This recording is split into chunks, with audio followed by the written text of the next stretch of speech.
Hello साथियों, आप लोग कैसे हैं? आज के वीडियो में हम बात करेंगे कि गवर्नमेंट एग्जाम की प्रिपरेशन क्यों करनी चाहिए। आखिरकार भारत में अधिकांश युवा लगभग 25 से 30 लाख के आसपास, वो भी नॉर्थ ईस्ट में ज़्यादा है, साउथ ईस्ट कम है। संभवतः साउथ में भी बहुत कम है। तो क्यों अपनी जवानी बर्बाद करें? आइए इसके पीछे वजह क्या है उसे जानने का प्रयास करते हैं। सबसे क्रम में हम बात करते हैं कि गवर्नमेंट एग्ज़ाम जो होता है उनके लिए है जिनके पास खोने के लिए कुछ नहीं होता। ना उनके पास ज़मीन है बहुत ज़्यादा, केवल उतनी है कि घर बना है, ना उनके पास बहुत ज़्यादा जायदाद है, ना ही बैंक बैलेंस है। तो इनके लिए एक इमोशन बन जाता है। गवर्नमेंट एग्ज़ाम जो है मध्यम वर्ग के लिए एक इमोशन है। हम स्टडी के माध्यम से इसे बदल सकते हैं। जब हम तैयारी करते हैं तो हम अकेले नहीं रहते, हमारे साथ हमारा पूरा परिवार, हमारे रिलेटिव्स, हमारे ग्रामवासी, वो सभी तैयारी करते हैं जो कि आप में प्रतिबिंबित होते हैं और आप स्वयं उन्हें अनुभव करते हैं लेकिन देख नहीं पाते। और मैं यही कहना चाहूँगा, जब आपका सिलेक्शन होता है तो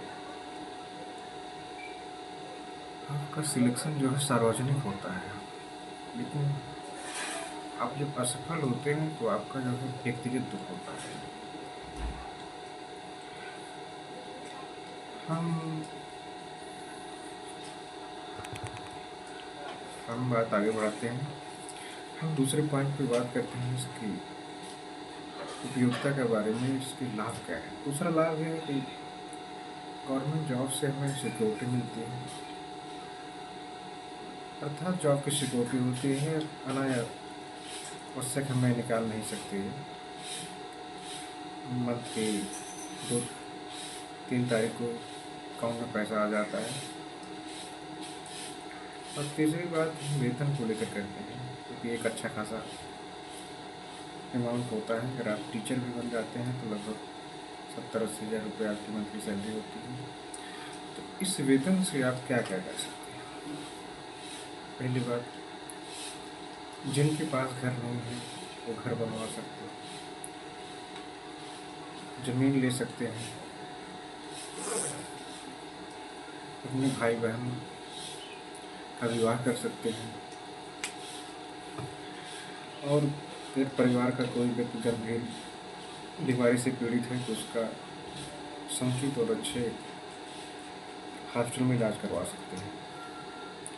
और सबसे जो बड़ी वजह ये है कि हम उस नौकरी पे लोन ले सकते हैं। ठीक है, 15-20 लाख तो ले ही सकते हैं, उससे आप एक छोटा मोटा बिजनेस बिल्डअप कर सकते हैं।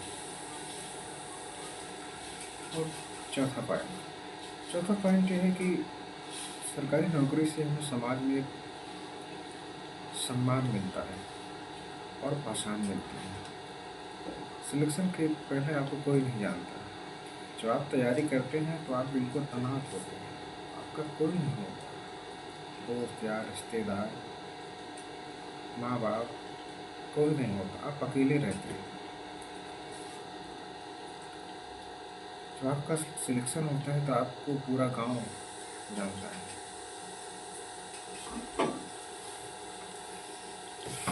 हम पांचवी बात करते हैं जागरूकता की। यदि आप सिलेक्ट होते हैं तो आप अपने हितों की पूर्ति तो करते हैं, साथ साथ अपने गांव समाज में जागरूकता भी फैलाने का कार्य करते हैं। जागरूकता में जैसे कि आप अपने आर्थिक हितों की पूर्ति तो करेंगे ही, सामाजिक हितों की पूर्ति करेंगे। आप समाज में बदलाव लाने का प्रयास करेंगे, आपके कार्यों को लोग फॉलो करेंगे, आपके अंदर राजनीतिक चेतना का प्रसार होगा। डॉक्टर बेटर कहते थे कि व्यक्ति के अंदर जब तक राजनीतिक चेतना का प्रसार नहीं होगा तब तक उसे लोकतंत्र को समझने में बहुत कठिनाई होगी।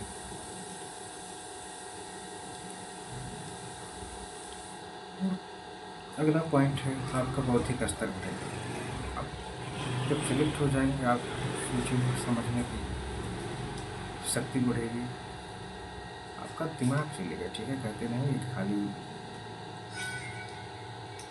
व्यक्ति जो है शैतान की तरह होता है, फालतू इधर सोचता है। तो आपके पास पैसा आ जाएगा तो आप काम की बात सोचेंगे, अच्छी बातें सोचेंगे, अच्छी बात करेंगे, अच्छे लोगों से मिलेंगे।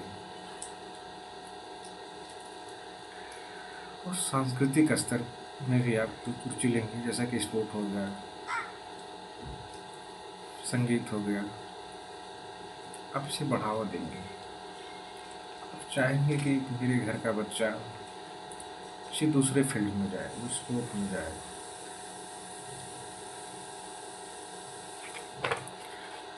और एक सबसे बड़ा कारण यह है कि आप अपने परिवार में सामंजस्य बनाए रखें। अपने माता पिता, पत्नी, भाई बहन सभी को आप एक साथ लेकर चलेंगे। आपकी बात सभी सुनेंगे भी, आप अच्छे खासे कमा रहे होंगे, आपकी बातों का सब लोड लेंगे। ठीक है, वास्तविकता यही है, व्यवहारिक है। और आप एक नवाचार के दृष्टिकोण से अपने आप को बिल्डअप करेंगे। आप नए नए लोगों के बारे में सोचेंगे कि मुझे आगे क्या करना है, कुछ हायर स्टडी के बारे में सोचेंगे, कुछ अपने नए नए बिजनेस बढ़ाने का प्रयास करेंगे। और निष्कर्ष में मैं यही कहूँगा कि गवर्नमेंट जॉब जो है जीवन नहीं है। ठीक है, आपका अंतिम उद्देश्य नहीं। हाँ, लेकिन इतना है कि आपका जीवन जरूर बदल सकता है। आपको हर्ष से अर्श तक जरूर पहुंचा सकता है गवर्नमेंट जॉब। तो जिनके पास होने के लिए कुछ नहीं है, गवर्नमेंट एग्जाम की तैयारी करिए और अपने लक्ष्य को प्राप्त करिए। ठीक है, यही बताने का मेरा उद्देश्य था। संभवतः आप लोग ये सब चीज़ें जानते हैं। ठीक है, जो तैयारी करता है बच्चों को सब कुछ पता रहता है, लेकिन मैं अपना दायित्व समझ कर इसे बता रहा हूँ। आशा करता हूँ आपको कुछ हद तक मेरी बातें सही लगी हो। अगर सही लगी हो तो आप मेरे चैनल को सब्सक्राइब करिएगा और शेयर करिएगा। ठीक है, इससे आपको और आपके मित्रों को लाभ हो जो बिगिनर हैं। ठीक है, कि यूट्यूब पे तो बहुत कूड़ा कर भरा हुआ है। ठीक है, और मैं अंत में यही कहना चाहूँगा कि मैं कोई यूट्यूबर नहीं हूँ। ठीक है,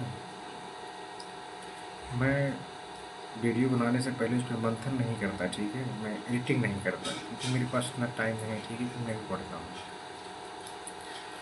तो मेरे दिमाग में सडनली जो बात चल जाती है मैं वीडियो बना देता हूँ। ठीक है,